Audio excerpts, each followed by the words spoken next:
পৃথিবী বিখ্যাত একজন আল্লাহর ওলি হযরত আবু আলী কলমদার ভারতের পানিপথে এসেছিলেন কালেমার দাওয়াত দেওয়ার জন্য। আবু আলী কলমদার কালেমার দাওয়াত দিতে এসেছে। তৎকালীন ওই পানিপথের হিন্দু রাজা যিনি ছিলেন, তিনি বললেন, না, এখানে কোনো মুসলমান দরবেশের জায়গা হবে না।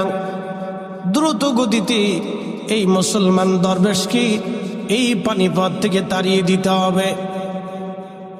আমি রাজার সীমানার ভিতরে কোনো মুসলমান দরবেশ থাকতে পারবে না। তাড়িয়ে দেওয়ার জন্য আবু আলী কলমদারকে তারা তাদের সন্ন্যাসী সাধু ধর্মগুরু যারা ছিল তাদেরকে ডাকলেন। ডেকে বললেন, আপনারা মন্ত্রতন্ত্র দিয়ে যে কোনো ভাবে তাকে এই জমিন থেকে বিদায় করে দেন। সাধু সন্ন্যাসী পুরোহিত যারা ছিলেন, হিন্দু ধর্মগুরু যারা ছিলেন, তারা জাদুটনা করে থাকেন। জাদুবিদ্যায় তারা পারদর্শী, মন্ত্রতন্ত্র তারা গ্রহণ করে। দেখবেন তারা মন্ত্রতন্ত্র শিক্ষা করে। তোমরা মন্ত্রতন্ত্র দিয়ে বহু চেষ্টা করেও সেই দিন আবু আলী কলমদারের কিছুই করতে পারে নাই। রাজা ডাক দিয়ে বললেন, কি ব্যাপার, আবু আলী কলমদারকে কেন তাড়ানো যায় না? সন্ন্যাসীরা বলল, মহারাজ, সর্বনাশ, আমরা অনেক জাদু করে দেখছি, এই মুসলমান ফকিরকে কিছুই করা যায় না। কারণ এই মুসলমান দরবেশের অদৃশ্য থেকে একটা শক্তি আসে। ওই শক্তির কাছে আমাদের জাদুর শক্তি কাজে লাগে না। একবার জোরে বলা যাবে কি আল্লাহু আকবার? আচ্ছা বলেন তো, ওই অদৃশ্য শক্তির মালিক কে?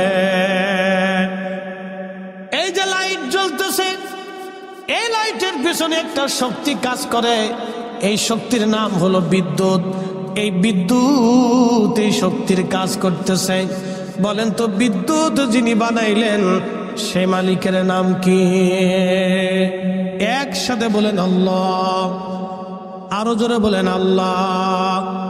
তুমি রহমান, তুমি মেহেরবান, তুমি রহমান, তুমি মেহেরবান।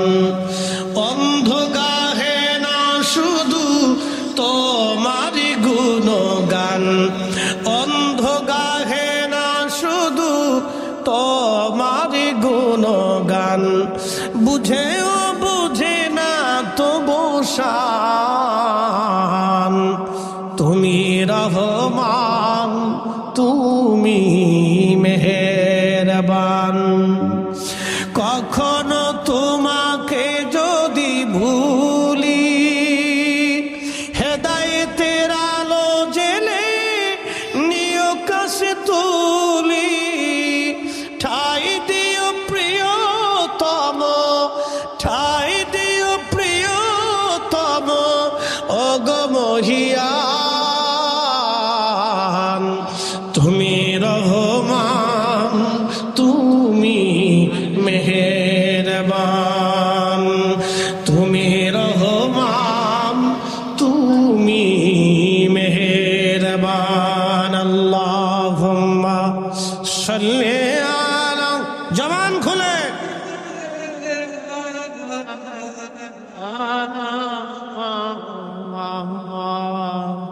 আলা আলি সাইয়্যিদিনা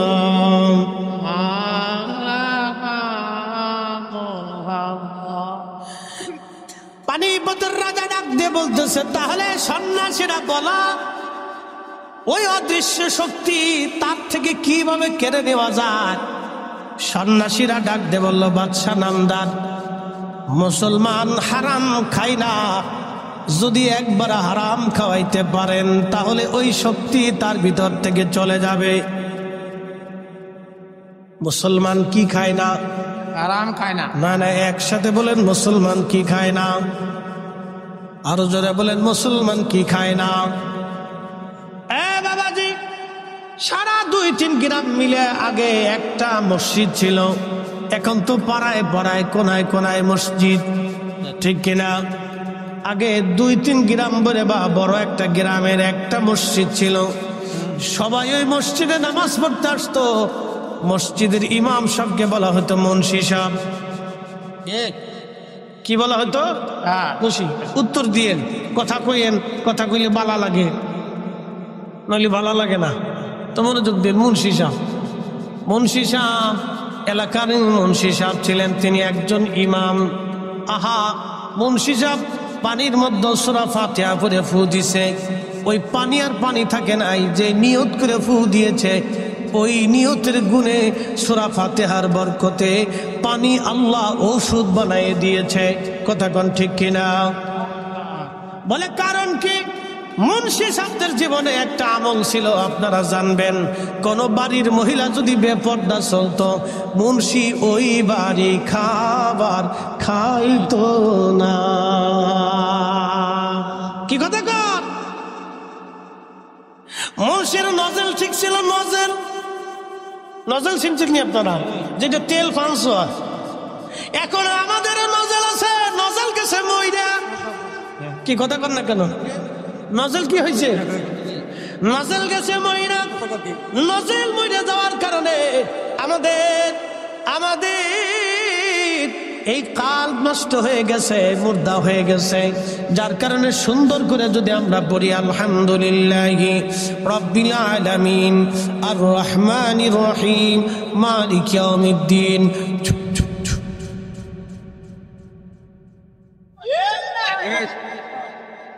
নজেল, কথা কর না, নজেল, নজেল। আগের মুন্সি যদি কেরাত একেবারে 100% বিশুদ্ধ না, কিন্তু দিল বিশুদ্ধ। কথা কর না কেন? খাবার বিশুদ্ধ। খাবার কি? খাবার বিশুদ্ধ, দিল বিশুদ্ধ, একিন বিশুদ্ধ, চোখ বিশুদ্ধ, জবান বিশুদ্ধ, জিহ্বা বিশুদ্ধ, হাত বিশুদ্ধ, পা বিশুদ্ধ। যার কারণে পানির মধ্যে ফু মারার সঙ্গে সঙ্গে পানি ওষুধ হয়ে গেছে। কথা কন না কেন? বুঝতে কষ্ট হচ্ছে আপনাদের না? চলবে সারা রাত? আসেন তো ইনশাল্লাহ। কারা কারা চলে যাবেন আচা করে? বোঝা গেছে ও আর শুনতেছেন আপনারা। খুব চালাক হয়ে গেছে গো, ঠগাতে পারলাম না আজকে। খুব মনোযোগ দিবেন। হাজরতে বুআলি কলমদার সন্ন্যাসী বলতেছে, বাদশা যদি শুয়োরের গোশত খাওয়াইতে পারেন তাহলে তার এই শক্তি নষ্ট হয়ে যাবে। বলে তারা তো শুয়োরের গোশতকে হারাম মনে করে।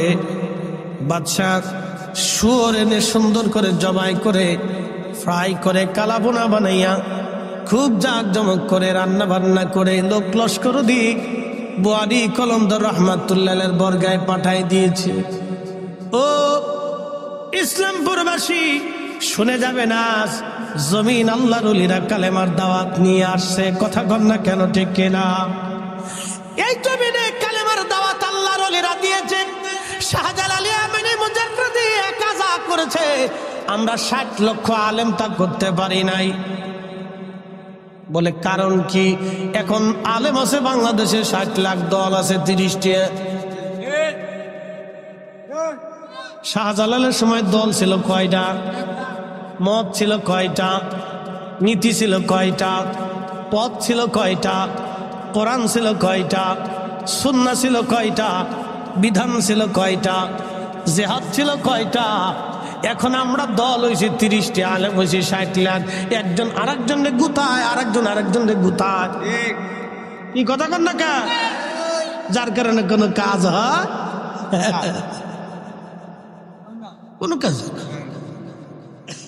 ঠিক। হাজিরিন খুব মনোযোগ দিয়ে শুনবেন। হযরত বুআলি কলমদার, বুআলি কলমদার, বুআলি কলমদার আল্লাহর মহান ওলি সামনে যখন খাবার নিয়ে আসছে, আমাদের মোবাইলে মেসেজ আসে না? কোম্পানি মেসেজ পাঠায়। মেসেজ যার যার মোবাইলে তার তার নাম্বারে মেসেজ চলে আসে। আপনার মোবাইলের মেসেজ অন্য দেখে না, অন্যের মেসেজ আপনি দেখেন না। আল্লাহর ওলিদের কাছে আল্লাহর পক্ষ থেকে আগে মেসেজ আসতো। সুবহানাল্লাহ, কি বাড়ি যাইয়া কি আসতো? কথা কর না কেন? কি আসতো? কলবের ভিতরে মেসেজ আসতো। খাবার সামনে বাচ্চা পাঠাইতেছে গরুর গোশত বলিয়া, আল্লাহ মেসেজ পাঠাইছে বোয়ালি কলমদারের কালবে, বন্ধু খাবার খাওয়া যাবে না, এটা গরুর গোশত না রে বন্ধু, শুয়োরের গোশত। আল্লাহর ওলি ডাক ডাকে, বাচ্চার লোকেরা তোমাদের বাচ্চাকে বলবা বোয়ালি কলমদার মুসলমান, শুয়োরের গোশত খায় না। তোমার বাচ্চার এই গোশত খাইতে বলবা, এই গোশত আমাদের জন্য হারাম। একবার জোরে বলা যাবে কি আল্লাহু আকবার। শাহজালালের বাংলাদেশ, শাহপরানের বাংলাদেশ, রহম করো আল্লাহ, রহম করো আল্লাহ।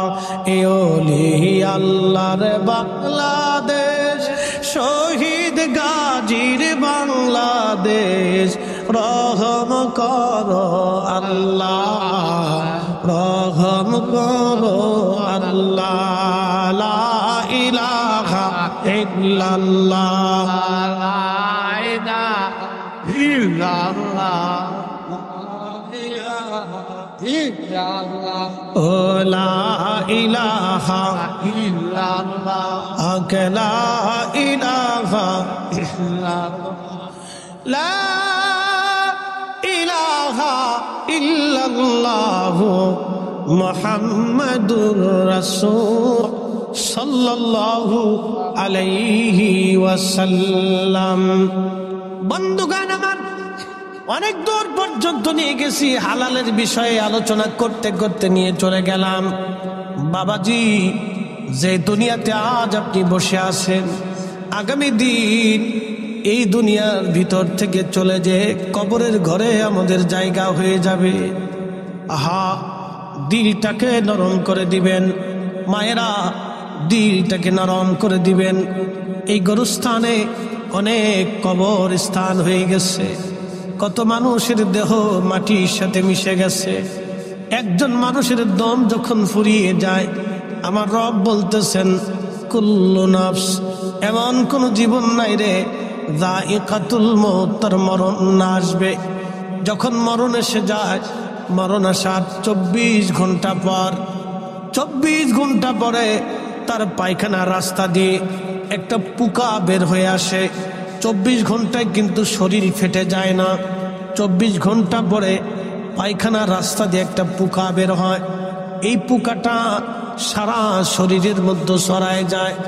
এই পোকা প্রধানমন্ত্রী চিনে না, রাষ্ট্রপতি চিনে না, প্রধান সেনাপতি চিনে না, পুলিশ প্রধান চিনে না, র্যাব প্রধান চিনে না, বিজিবি প্রধান চিনে না, নৌবাহিনী প্রধান চিনে না, বিমান বাহিনী প্রধান চিনে না।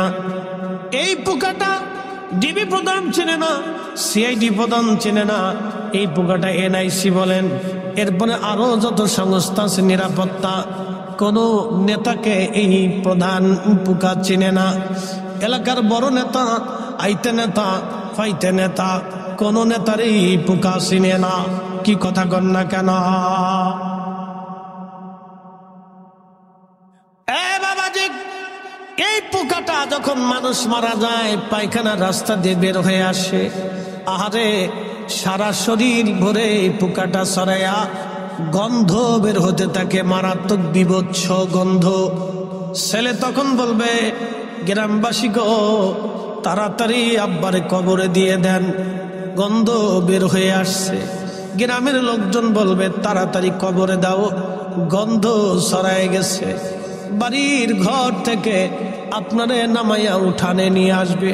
আহা জীবন, যেই জীবনের জন্য আপনি লড়াই করেছেন, যেই ঘরের জন্য আপনি ঝগড়া করেছেন, যেই জমির জন্য 3 রাত পরিশ্রম করেছেন, আহা সেই জমিন আজ আপনার আপন হলো না, সেই ঘর আর আপনার আপন হলো না। দ্রুত গতিতে ঘর থেকে বের করে আপনাকে উঠানে নিয়ে চলে আসবে। আহা জীবন, 24 ঘন্টা যদি পার হয়, শরীর থেকে গন্ধ ছুটে আসবে। ওইভাবে গোসল করাইয়া দ্রুত গতিতে আপনাকে কবরস্থ করা হবে। 3 দিন পর আপনার পেট ফেটে যাবে। 17 দিনের মাথায় আপনার সমস্ত শরীর পচে পচে খসতে থাকবে। 2 মাসের মাথায় সমস্ত গোশতগুলি মাটির সাথে একেবারে মিশে যাবে, হাড়গুলি বের হয়ে আসবে। 1 বছরের মাথায় আপনার হাড়গুলি অনেক হাড় মাটির সাথে মিশে যাবে, নিশ্চিহ্ন হয়ে যাবে। জীবন, জীবনের নাম জীবন। জিন্দেগি তো যাইরে ফাঁকি দিয়া রে সোনার আদম, জিন্দেগি তো যায় ফাঁকি দিয়া। ও আদম রে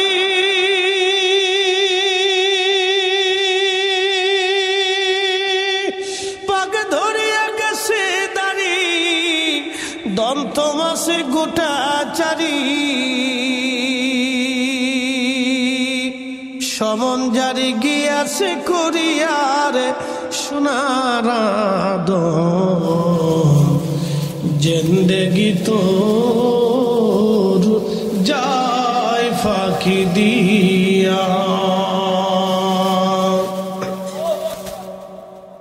ইসলামপুরবাসী, জামালপুরবাসী খুবই মনোযোগের সাথে শুনবেন। আজ এই কবর আপনাকে তখন ডাকতে থাকবে। কত কঠিন, কত কঠিন।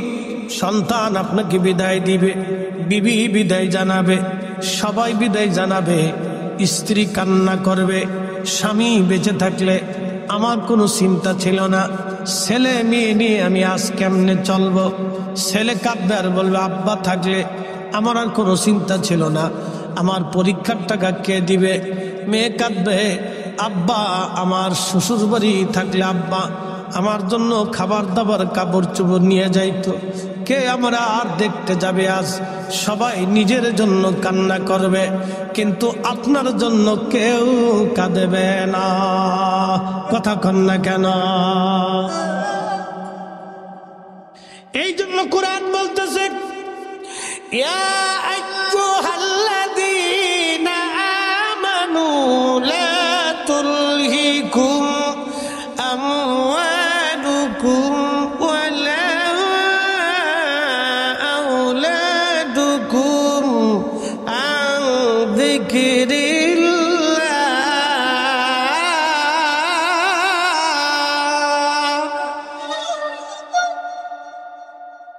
হে ঈমানদার, তোমরা সন্তান এবং সম্পদের প্রেমে পড়ে আমি আল্লাহ জিকির থেকে তোমরা গাফেল হইও না।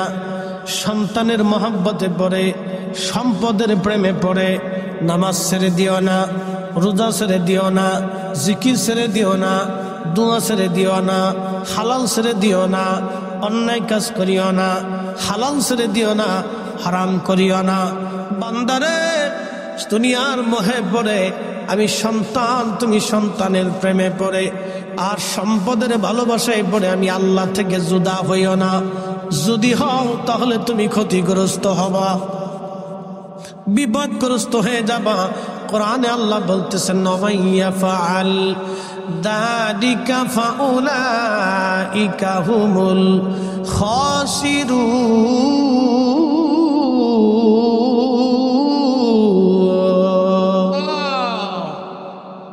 একদিন মাটির ভিতরে হবে ঘরে মন আমার, কেন বান্ধু দালান ঘর। মন আমার কেন বান্ধু দালান ঘর। কষ্ট হচ্ছে আপনাদের? তাহলে কি বসা যাবে কি যাবে না? বসে দোয়া করে যাবেন। মা কবর থেকে চাতক পাখির মতো তাকানো, আমার ছেলেটা মাহফিলে গেছে, বুঝিও আমার জন্য দোয়া করবে, কিন্তু ছেলে দোয়া না করে চলে গেল। ওই মা কবর থেকে বদদোয়া করে লানত দেয়, ও সন্তান তুই নাফরমান।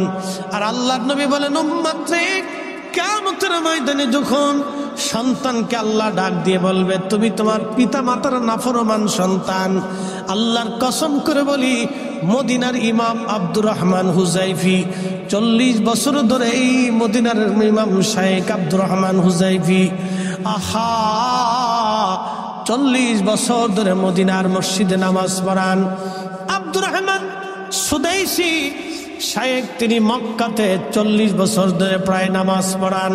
আল্লাহু আকবার, 20-30 বছর হলো তিনি মক্কায় নামাজ পড়ান। আর আব্দুর রহমান হুজাইফি 40 বছর ধরে মদিনাতে নামাজ পড়ান। যদি হুজাইফি সাহেবকে কিয়ামতের ময়দানে আল্লাহ ডাক দেখায়, হুজাইফি রে তুমি তোমার পিতা মাতার অবাধ্য সন্তান, 40 বছর মদিনায় নামাজ পড়েলো কাজ হবে না, কি কথা কন না কেন, ঠিক কিনা? তাহলে বসা যাবে?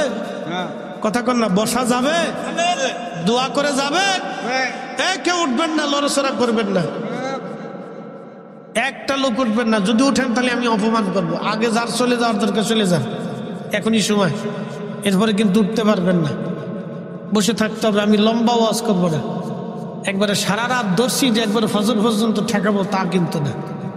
বসে ধীরস্থনা তার সাথে দুটি কথা শুনে একটু দোয়া করবেন, বাবা মার জন্য একটু চোখের পানি ফেলেন, না হলে আপনার আখেরাত ধ্বংস হয়ে যাবে। বাপ বন্ধু, আখেরাত ধ্বংস হয়ে যাবে। বলতেছি আপনাদেরকে, আজকে একটা আলোচনা শোনাবো, আল্লাহ যেন তৌফিক দেয়, সকলে বলে না আমিন। প্রিয় উপস্থিতি, আমার ইসলামপুরবাসী অনেক মায়েরা আজকে আমার ওয়াজ শুনতে আসছে, বসে রয়েছে। মা, ওদেরকে বলবো ধীর স্থিরতার সাথে কথাগুলি শুনেন, জীবনের কাজে লাগবে। কারণ এখানে যারা বসছেন তারা আখেরাত কামাই করার জন্য বসে গেছেন। এই মাটি, যে মাটির উপরে আজ বসে আছেন, আগামীকাল এই মাটির নিচে আমাদের সবারই ঘর হয়ে যাবে।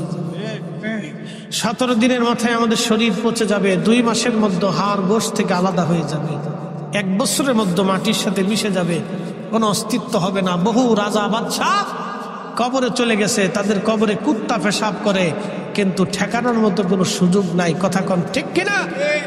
যাদের ধমকে মানুষ কাঁপত, তাদের কবরে আজ কুকুর ঘোরাফেরা করে, কিন্তু তাড়ানোর কোনো শক্তি নাই। পৃথিবীতে যতদিন নেতাগিরি করবেন ততদিন মানুষ আপনার পিছে পিছে ঘুরবে। মরে যাওয়ার পরে আপনার কবরের পাশে কাউরে খুঁজে পাবেন না। আপনি যাই দেখেন, এই জামালপুরে যতজন এমপি মন্ত্রী মরে গেছে, তাদের কবরের পাশে এখন আর কেউ যায় না।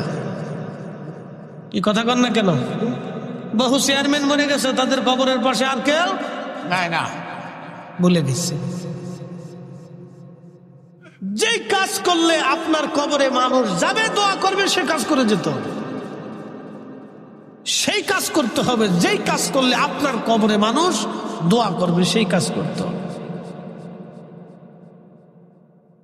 ইসলামপুরবাসী, পৃথিবীতে আমরা মায়ের মাধ্যমে, বাবার মাধ্যমে এসেছি, 2 জনের মাধ্যমে আমরা দুনিয়াতে আসছি। আহা, খুব মনোযোগ দিবেন। মায়ের রেহেমের মধ্যে আমরা ছিলাম 10 মাস 10 দিন, সর্বনিম্ন সীমা 6 মাস। 6 মাসে একটা সন্তান মায়ের পেটের মধ্যে একেবারে পরিপূর্ণ হয়ে যায়। এরপরে 6 মাস পরে আসে। 6 মাস আগে যদি কোনো সন্তান জন্ম হয়, তাহলে এটা অপরিপূর্ণ থাকে, সে মারা যায়। কিন্তু 6 মাস পর্যন্ত একবারে পরিপূর্ণ সীমা। 6 মাস পরে সন্তান দুনিয়াতে আসে। কেউ 7 মাসে আসে, কেউ 8 মাসে, কেউ 9 মাসে। সর্বোচ্চ সীমানা 10 মাস 10 দিন। এর ভিতরে মায়ের পেট থেকে আমরা দুনিয়ার মধ্যে আসি। এতদিন মায়ের রেহেমের ভিতরে আল্লাহ আমাদেরকে রাখেন। মায়ের নাভির সাথে আমাদের সাথে আল্লাহ অ্যাডজাস্ট করে দেন। মা খাইলে আমাদের খাওয়া হয়, মা ঘুমাইলে আমাদের ঘুম হয়ে যাইতো, মা পুষ্টিজনিত খাবার খাইলে আমাদের শরীরে পুষ্টি হতো। এজন্য এই সময় ডাক্তার বলতো, আপনারা গর্ভবতী নারীদেরকে পুষ্টিকর খাবার খাওয়াবেন। আল্লাহর নবী 1450 বছর আগে বলেছেন, উম্মত তোমরা গর্ভবতী নারীদেরকে খেজুর খাওয়াবা, কারণ খেজুর আল্লাহর জান্নাতের ফল। এই খেজুর খাইলে বাচ্চা সুন্দর হয়। এবং এই খেজুর খাইলে গর্ভবতী নারীরা শক্তিশালী হয়। কিন্তু আমার দেশের মহিলারা খেজুর খায় না, আমার দেশের বেটিরা খায় ফুচকা আর চটপটি, বিরাট খায়, ছাগলে যেমনি খায় অমনে খায়, ফুচকা চটপটি একবারে ছাগলের মতো খাচ্ছি, খুব খায়। ছাগলে যেমন সব খায়, ও ফুচকার চটপটির দোকানে গেলে সব খেয়ে ফেলে দেয়, প্রয়োজন মতো প্লেট সাইডে খেলেও খাইতে পারে। আর আল্লাহর হাবিব বলছেন তোমরা খেজুর খাওয়া। বেটি এটা সহে দেয় না, বালাটা সহে দেয় না, বালাটা জীবনে চোখে দেখতে না। মানুষ ভালোর দিকে মানুষ খুব কম, ভালোর দিকে লোক খুব কম। এই মায়ের মাধ্যমে পৃথিবীতে আসছি, এই মা থেকে আমরা দুনিয়াতে আসছি, মায়ের দেহ থেকে আমার দেহ হয়েছে, মায়ের অংশ থেকে আমাদের অংশ হয়েছে, মায়ের রক্ত থেকে আমাদের রক্ত হয়েছে।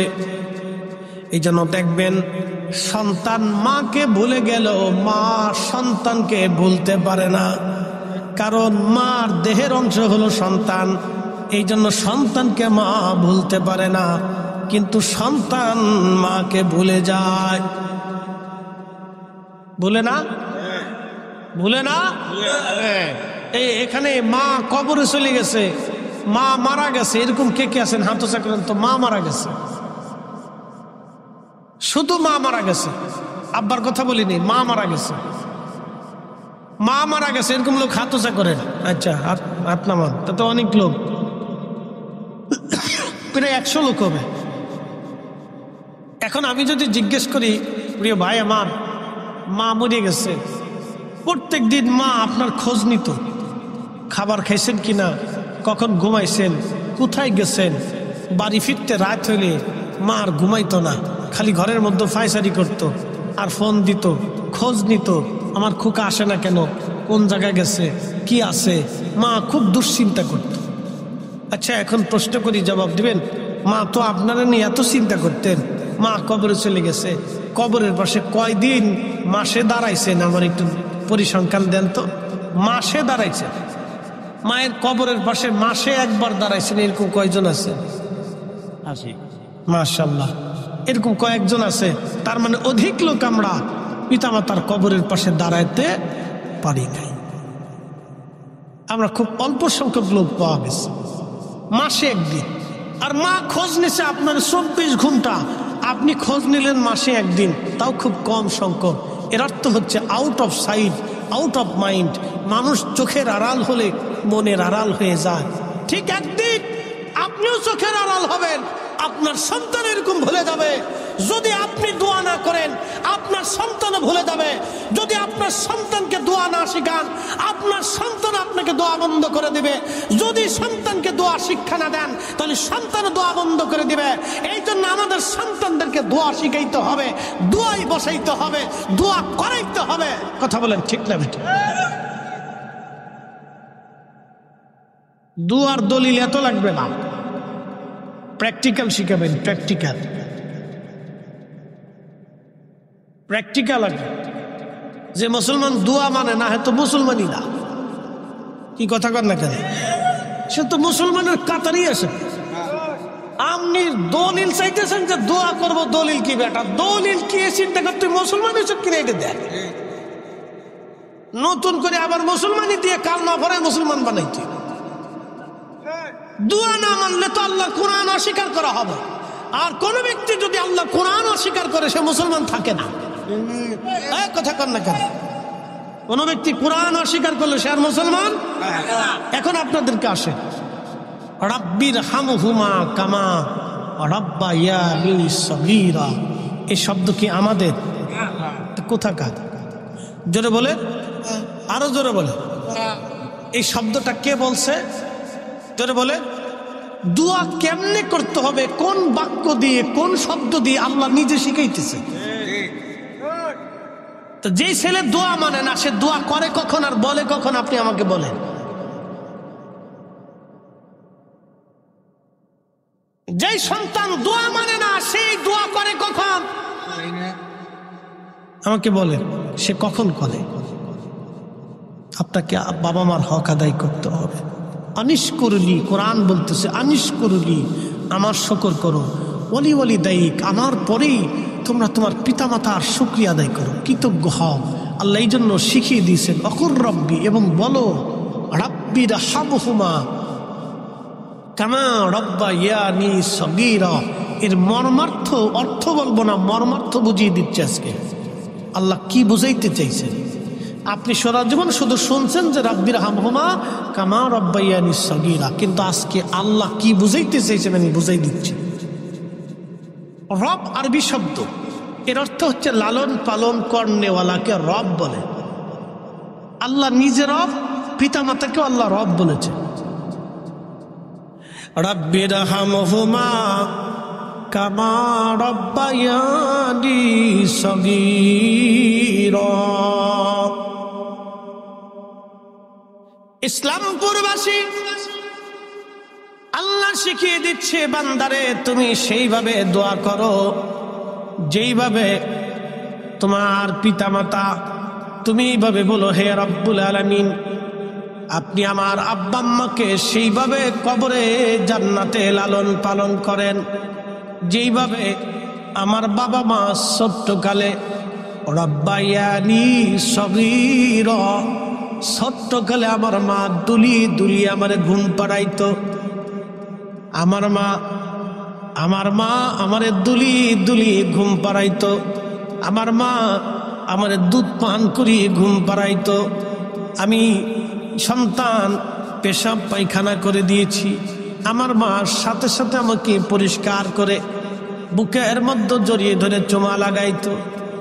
আমি অসুস্থ হয়েছি, বাবা পেরেশান হয়ে গেছে, কেমনে ডাক্তার দেখাবে, টাকা যদি না থাকতো বাবা পাগল পাড়া, রক্ত বিক্রি করে হলেও বাবা সন্তানের ওষুধ কিনে দেওয়ার জন্য পাগল হয়ে থাকতো। কি কথা কন না কেন? আল্লাহ বলতেছেন বান্দারে তুমি সেইভাবে দোয়া করো ছোট্টকালে তোমারে বাবা মা যেইভাবে আদর দিয়ে ভালোবাসা দিয়ে সোহাগ দিয়ে তোমাকে বুকের মধ্যে করে কোলের মধ্যে করে বড় পরম যত্নে তুমি যাতে কোনো রকম ব্যথা না পাও, কষ্ট না পাও, এইরকম ভালোবাসা দিয়ে তোমারে ছোট্টকালে লালন পালন করত। তুমি ওইভাবে বলো রব আমার আব্বা আম্মারে ওইভাবেই আপনি জান্নাতে লালন পালন করেন। একবার জোরে বলা যাবে কি আল্লাহু আকবার? না না, চিৎকার মেরে বলেন আল্লাহু আকবার। তাহলে বলেন দোয়া চলবে কি চলবে না, লাগবে কি লাগবে না? যারা দোয়া মানে না কপাল পুরা, কথা কোন ঠিক কিনা? কোরআন শিখিয়েছে, আমি শিখিনি। খুব মনোযোগ দিয়েন। দোয়া যদি না করেন পরিণতি কি হবে একটা ঘটনা শোনাই, না কষ্ট হবে আপনাদের? আর আমার কি 20 মিনিট সময় দেওয়া যাবে? ইনশাল্লাহ 20 মিনিট দেওয়া যাবে তো? তাহলে একসাথে বলেন না আল্লাহু আকবার। যদি 20 মিনিট দেন একটা ঘটনা শোনাই। এবছর হজে গিয়েছিলাম। হজ তো অনেক কষ্টের একটা ইবাদত, হজ অনেক কষ্টের একটা ইবাদত, হজ অনেক কঠিন একটা ইবাদত। প্রচন্ড গরম, সৌদি আরবে 45 ডিগ্রি সেলসিয়াস তাপমাত্রা। আপনি হাঁটলেন মানে মক্কা দিয়ে আরব দিয়ে যদি আপনি হাঁটেন গরমের দিনে, প্রচন্ড লু হাওয়া নাকের ভিতর দিয়ে ঢুকবে, শ্বাসের সাথে ঢুকবে, আপনার কলিজা শুকিয়ে আসবে, জিহ্বা শুকিয়ে আসবে। প্রচন্ড গরমে ঘন ঘন ঘন ঘন পানি খেতে হবে। এই জন্য সৌদি আরবের তেলের চাইতে পানির দাম একেবারে কম না। তেল এবং পানি মোটামুটি একবারে লেভেল পরিমাণে, সামান্য একটু কম বেশি। হাজি আরাফাত থেকে রওনা দিয়ে মুজদালিফা হয়ে মিনা হয়ে জমারাত হয়ে হেরেম এসে তাওয়াফ করে, ফরজ তাওয়াফ করে, সাই করে একেবারে হোটেল পর্যন্ত আসতে আপনি প্রায় 30 কিলোমিটার হবে আপনার পায়ে হেঁটে। একসাথে বলবেন না আল্লাহু আকবার। এই জন্য যৌবন থাকতে হজ করা লাগে। আমাদের দেশের হাজিরা চিন্তা করে আরেকটু বয়স হোক, আরেকটু বয়স হোক, আরেকটু বয়স হোক, শেষে বুঝে গেলে হজ করবার যায় খালি কয়। এরপরে কয় হুইল চেয়ার দেন, এরপরে কয় বাস দেন, আরাফা থেকে মুজদালিফা হাইটে আসে না বাসে বসে আসে, এরপরে কোন রকম ঠেলান গুতাগুতি করতে করতে জমারাতে আসে, বিরাট কষ্ট। এরপরে হয়েছে ঘুরে ঘুরে ধরে হজ করার লাগে, কত জ্বালার জ্বালা। কিন্তু হজ কখন ফরজ হয় আজকে বলে দিয়ে যায়। কাবা শরীফে যাবেন এবং আসবেন, যেই পরিমাণে খরচা ওই পরিমাণে খরচা। কাবাতে থাকবেন 40 দিন, যেই পরিমাণে খরচা ওই পরিমাণে খরচা। কাবাতে যাবেন আসবেন এবং থাকা খাওয়া দিয়ে আপনার একটা প্যাকেজ আছে সরকারি হিসাব অনুযায়ী 6 লক্ষ অথবা 5.5 লক্ষ বা 5 লক্ষ যাই বলেন, এই 6 লক্ষ টাকার প্যাকেজ অনুযায়ী যদি আপনার হয় এবং ওই 40 দিন পর্যন্ত দিনাদায়িক মুক্ত, ঋণ মুক্ত, আপনার সন্তানাদি স্ত্রী পুত্র পরিজন ভরণ পোষণ যদি হয়, তাহলে আপনার জন্য হজ ফরজ। এবার বুড়ে গেলে হজ করে আসেন কে যান। আমাদের দেশে বহু মানুষের হজ ফরজ নিজেই জানে না, বহু লোকের হজ ফরজ নিজেই জানে না। বাংলাদেশ থেকে কাবা পর্যন্ত যাবেন, 40 দিনের প্যাকেজে হজ করবেন, যত লক্ষ টাকা লাগে 6 লক্ষ ধরেন, আমি 7 লক্ষই ধরলাম। 7 লক্ষ টাকা আলাদা রাখবেন, ওই 40 দিনে আপনার স্ত্রী সন্তানাদির ভরণ পোষণ এক পাশে রাখবেন, ঋণ মুক্ত থেকে যদি থাকে তাহলে হজ ফরজ। বুড়াকালে হজের চিন্তা করেন না, জোয়ান খালি করে। বুড়াকালে হজে দেখছি হাজি খালি কুতে, কি কথা কন না কে? জমারাতে পাথর মারতে যায় না, আমারটা মেরে দিয়ে 100 রিয়াল দিয়ে দিবানি না। আপনি যদি শয়তানকে নিজে পাথর মারতে না পারলেন তা হজ করে লাভ হলো কি?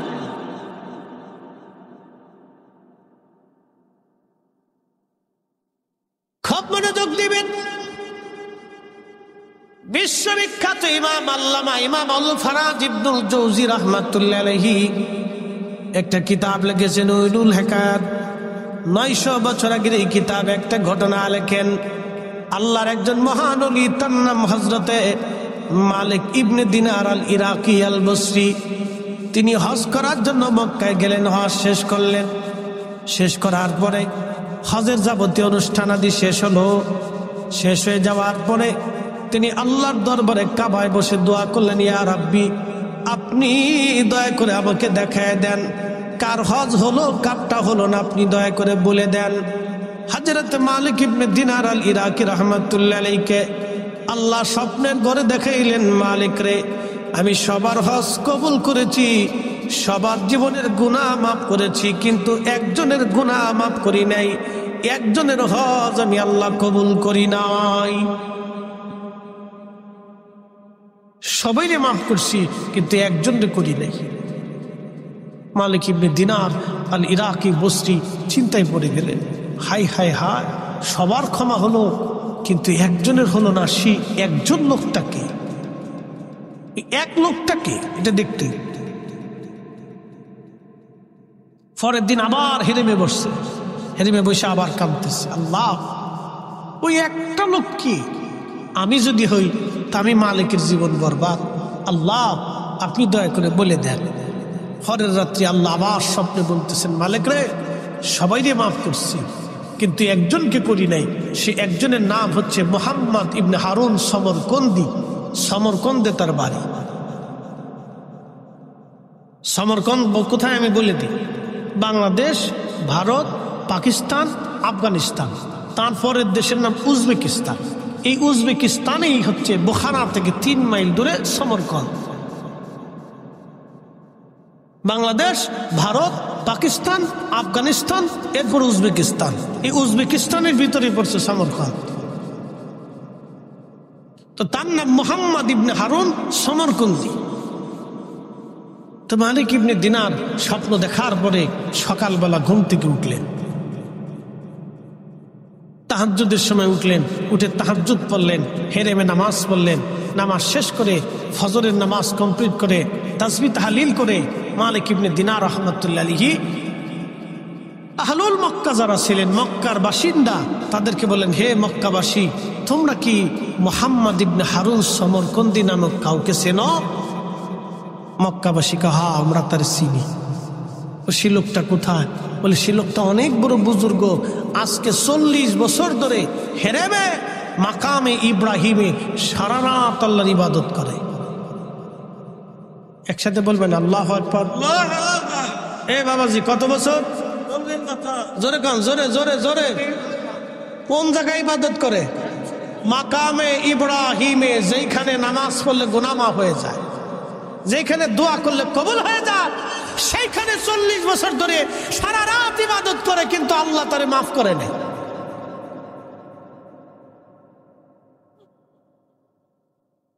দোয়া সারা চলে যাবার চাইতেছেন না? চলে যান, এই ঘটনাটা সাথে করে বাড়ি নিয়ে যান, তারপরে দোয়া সারা চলে যান, অসুবিধা নেই। এখান থেকে কিছু শিখে যান, তারপরে দোয়া সারা চলে যান। আমি আপনার দোয়া করতে কব না, মন চালি করেন, না করলে চলে যায়, খালি শুনে যান। 40 বছর ধরে নামাজ পড়ে কিন্তু কবুল হয় না। সবার গুনাহ মাফ হয় কিন্তু তারটা হয় না। বলে লোকটাকে কোথায় গেলে পাবো? লোকেরা বলল মক্কার বিরান ভূমিতে একটা গাছ আছে, এই গাছের নিচে সে সারাদিন নামাজ পড়ে। 40 বছর ধরে সে একটানা রোজা রাখে। একসাথে বলবেন মারহাবা। এরকম লোক মনে জামালপুরে 2-1 আছে নাকি বলেন? হ্যাঁ, আপনি এখন সারা পৃথিবীতে পাবেন, সারা পৃথিবীতে পাবেন। 40 বছর ধরে মাকামে ইব্রাহিমে একাধারে ইবাদত করা, 40 বছর ধরে একাধারে রোজা রাখা, তাও হেরেমের ভিতরে, এরকম সারা পৃথিবীতে একজনও পাবেন।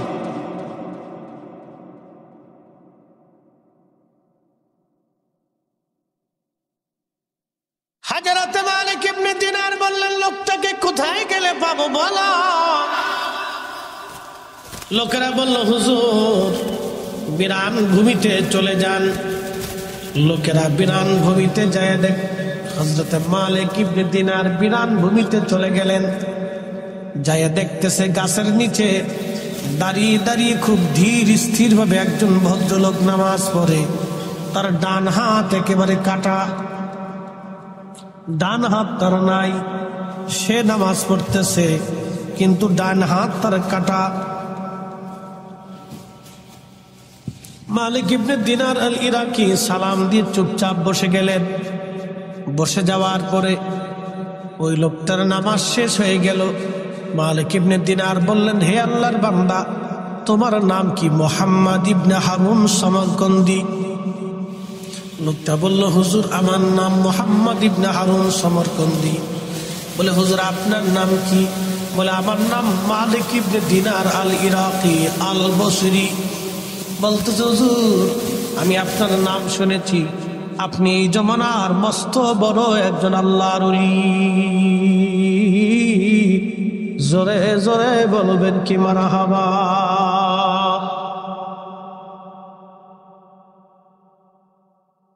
মালিক ইবনে দিনার বলতেছে, সমরকন্দি রে, আমি তো ওলি না, পৃথিবীতে শ্রেষ্ঠ ওলি ছিল ওমর ইবনে আব্দুল আজিজ, যিনি বাদশাহী পাওয়ার পর বাদশাহী না করিয়া দিন ভিখারি হইয়া আল্লাহর দুনিয়া থেকে কবরে চলে গেছে। তিনি হলো সবচেয়ে বড় ওলি।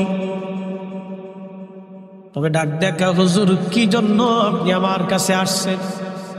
বলতেছে, আল্লাহর বান্দা গো, তোমারে একটা দুঃখের সংবাদ দেওয়ার জন্য আসছি। হজ শেষ করার পরে আমি 2 দিন মুরাকাবা করে দোয়া করলাম। আল্লাহ আমারে জানাইছে সবার হজ কবুল হয়েছে, সবার ক্ষমা হয়ে গেছে, কিন্তু তোমারে আল্লাহ মাফ করে নাই, তোমার হজ আল্লাহ কবুল করে নাই। মুহাম্মদ ইবনে হারুন সমরকন্দি চোখের পানি ফেলে ফেলে কান্দার বলে, হুজুর শুধু আজকে আপনি না, 40 বছর ধরে 40 জন আবদাল, 40 জন ওলি হজ শেষ হয়ে যাওয়ার পরে আমারে সংবাদ দিয়ে গেছে সবার ক্ষমা হয় কিন্তু আমার ক্ষমা হয় না, সবার মাফ হয় কিন্তু আমার মাফ হয় না, সবার হজ হয় কিন্তু আমার হজ হয় না।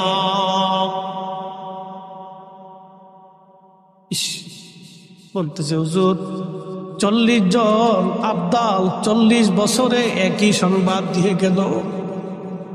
40তম বছরে আপনি নিজে এসে আমাকে সংবাদ দিয়ে গেলেন। আজ আল্লাহর ওলি গো, আমি 40তম বছরে এই দুঃখের সংবাদ আজ শুনতে পারলাম। মালিক ইবনে দিনার বলে, সামারকন্দি রে, জীবনে কি ভুল করছো তুমি বলো। সামারকন্দি ডাক দেয়, বলে হুজুর একটা ভুল আমার এই পর্যন্ত নিয়ে আসছে। বলে ভুলটা কি বলবানি? বলে হুজুর, আমি সামারকন্দে অনেক বড় ব্যবসায়িক ছিলাম, জমিদার ছিলাম। আমার 12 জন দাসীবাদী ছিল, 7,000 স্বর্ণ মুদ্রার মালিক ছিলাম, শত শত বিঘা সম্পত্তির মালিক ছিলাম, বড় বড় খেজুর এবং ফলের বাগান ছিল আমার। হুজুর, একটা ভুল আমাকে এই পর্যন্ত আজ নিয়ে আসছে। বলো বান্দা, কি ভুল তুমি করেছো, অন্যায় করেছো?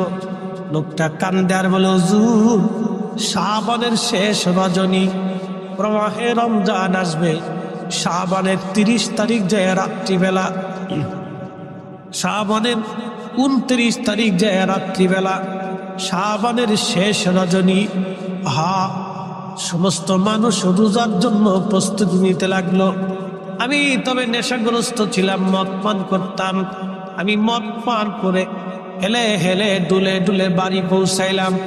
তখন আমার মা উনুনে চুলার পাশে বসে বসে মা রান্না করতেছিল। আমার মদ খাওয়া দেখে আমার মা আমাকে হাতটা ধরে বললেন, বেটারে, কত মানুষ রমজানের জন্য প্রস্তুতি নেয়, আর তুই কিনা শাবানের শেষ রাত্রে আমার বাড়িতে মদ পান করে আসছিস। তোর মতো ছেলে থাকলে কি আর না থাকলে কি রে বেটা, কত মানুষ মরে যায়, তুই কি মরতে পারিস না?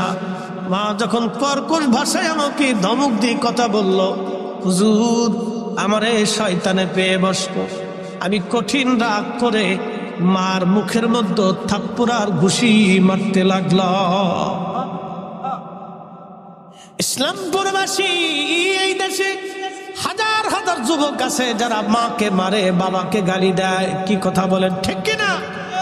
হাজার হাজার যুবক আছে মাকে গালি দেয়, বাবাকে মারে।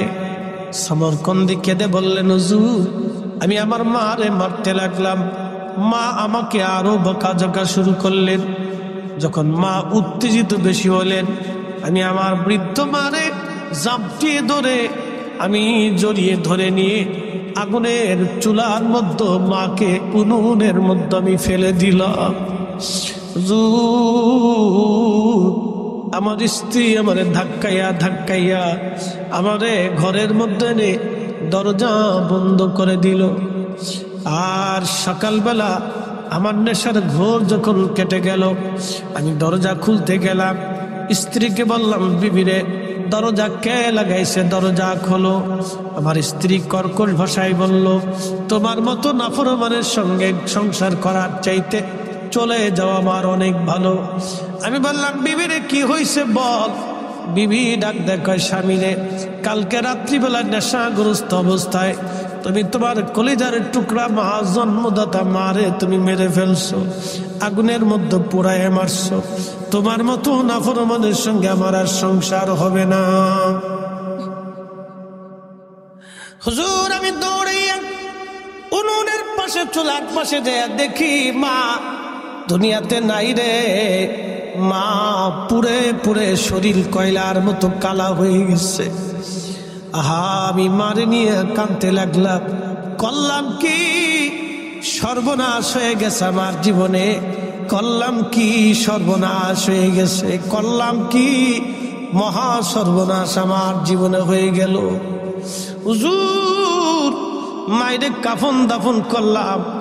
স্ত্রীর কাছ থেকে আমি বিদায় নিলাম, তারে তালাক দিলাম, জুদা হয়ে গেলাম।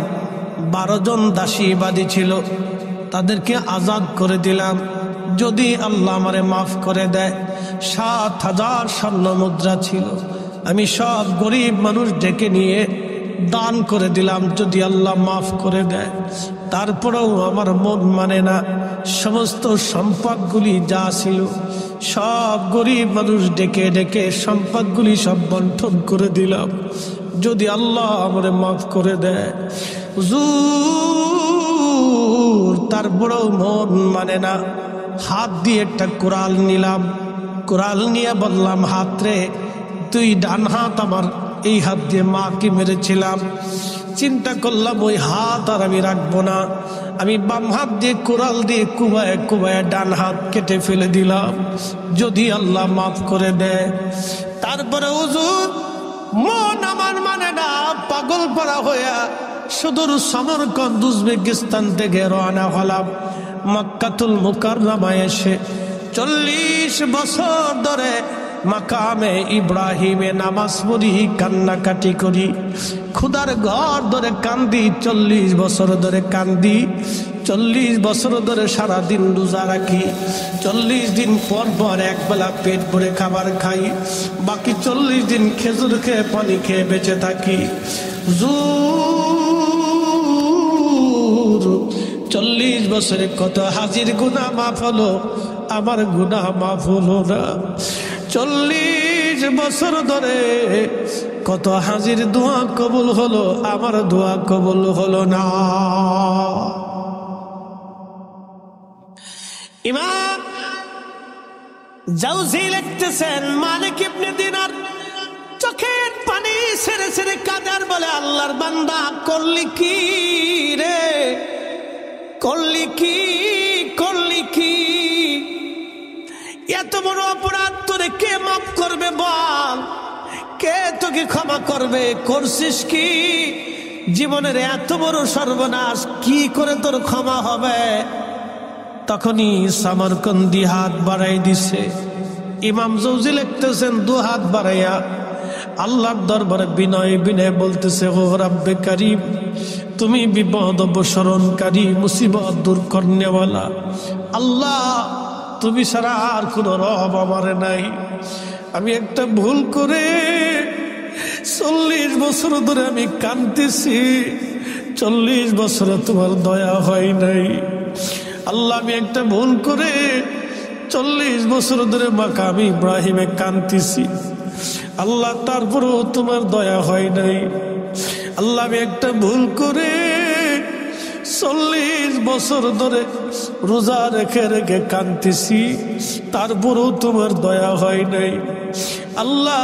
বান্দার যদি ক্ষমা না করো, বান্দা কোন জায়গায় যাবে আল্লাহ? তুমি ছাড়া তো আর আমার কোনো রব নাই, আমি ছাড়া তোমার অনেক বান্দা দুনিয়াতে আছে আল্লাহ। তুমি ছাড়া আমার আর কোনো মালিক নাই, আমি ছাড়া তোমার বহু বান্দা দুনিয়াতে আছে আল্লাহ। তুমি ছাড়া আমার ক্ষমা করনেওয়ালা কেউ নাই, আমি ছাড়া বহু ক্ষমা করার মতো তোমার বান্দা দুনিয়াতে আছে।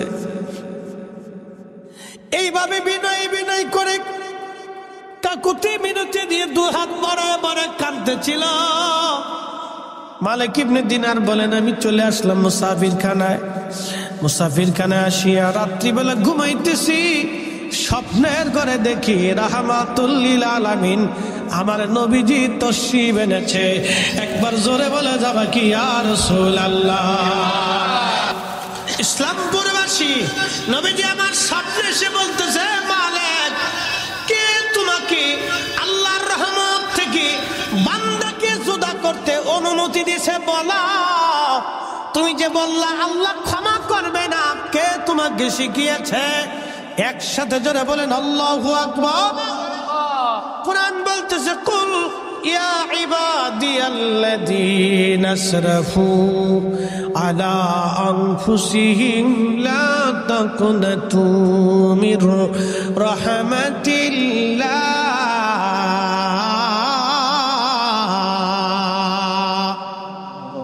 আল্লাহ রহমত থেকে নিরাশ হতে নিষেধ কে করেছে? ইন্নাল্লাহা ইয়াগফিরু যুনুবা জামিআ,